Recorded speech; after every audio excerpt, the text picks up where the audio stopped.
क्या आपका भी बच्चा आपसे बदतमीजी करता है? आइए जानते हैं कि आपको बतौर वालिदैन बच्चों की बदतमीजी का सामना करते हुए क्या करना चाहिए। कोशिश करें कि हर हाल में आप पुरसुकून रहें। ऐसा करना आपके बच्चे के लिए बेहतरीन सबक है कि वो अपनी बात बगैर बदसलूकी के कैसे कर सकता है। अपने बच्चे की बदसलूकी की वजह को समझें, पता लगाएं, आया ये रवैया थकावट, भूख या जज्बाती परेशानी की वजह से पैदा हुआ है या नहीं।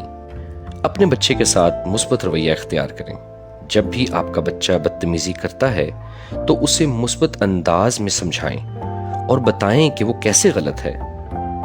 बच्चे को उसकी बदसलूकी के नताइज की वजाहत करें, क्योंकि कुछ रवैये नाकाबिले कबूल हैं और उनके नताइज का सामना करना बहुत मुश्किल हो सकता है। मजीद मालूमात के लिए सेहत या आपके माहिरीन से राब्ता करें।